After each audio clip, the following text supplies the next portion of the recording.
करवीर तालुक्यातील खेबवडे इथं असंख्य भक्तांचे श्रद्धास्थान असलेल्या श्री विठ्ठलाई देवीच्या यात्रेनिमित्त कोल्हापूर जिल्हा व शहर राष्ट्रीय तालीम संघाच्या मान्यतेने आणि श्री विठ्ठलाई देवी कुस्ती कमिटीच्या वतीने भव्य निकाली कुस्त्यांच्या जंगी मैदानाचं आयोजन करण्यात आलं होतं।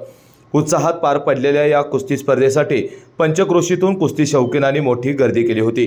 सुभेदार प्रताप बाबूराव मगदूम आणि ग्रामपंचायत सदस्य कुमार दत्तात्रय साबळे यांच्या पुढाकाराने झालेल्या या स्पर्धेदरम्यान एकूण 76 जंगी कुस्त्या झाल्या। त्याचबरोबर विशेष आकर्षण म्हणून महिलांच्या कुस्त्याही खेळवण्यात आल्या। शाहू ग्रुपचे अध्यक्ष समरजित सिंह घाटगे आणि कोल्हापूर जिल्ह्याचे पालकमंत्री प्रकाश आबिटकर यांचे चिरंजीव विक्रम आबिटकर यांच्या हस्ते क्रमांक 1 आणि क्रमांक 2 ची कुस्ती खेळवण्यात आली। क्रमांक 1 ची कुस्ती पैलवान कालीचरण सोनलकर आणि संग्राम साळुंखे यांच्यात झाली, मात्र कालीचरण सोनलकर याला दुखापत झाल्याने ही कुस्ती बरोबरीत सोडवण्यात आली।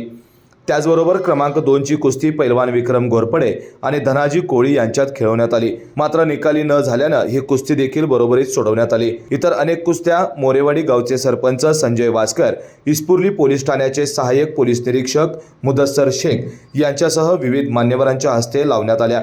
या दरम्यान विविध क्षेत्रात उल्लेखनीय कार्य केलेल्या खेबवडे गावच्या व्यक्तींचा मान्यवरांच्या हस्ते सन्मान करण्यात आला। ही स्पर्धा पार पाडण्यासाठी सुभेदार प्रताप मगदूम, ग्रामपंचायत सदस्य कुमार साबळे यांच्यासह कुस्ती कमिटीचे सदस्य तसेच खेबवडे गावातील तालीम मंडळ, आजीमाजी सैनिक संघटना, तरुण मंडळ आणि ग्रामस्थ यांनी उत्कृष्ट संयोजन केलं। या स्पर्धेचे निवेदन प्रसिद्ध निवेदक कृष्णात चौगले यांनी केलं होतं। एकूणच जंगी झालेल्या या मैदानासाठी खेबवडेसह पंचक्रोशीतील कुस्ती शौकीनांनी मोठी गर्दी केली होती। अशाच नवनवीन अपडेट पाहण्यासाठी आमच्या KK न्यूज चॅनेलला सबस्क्राइब करा।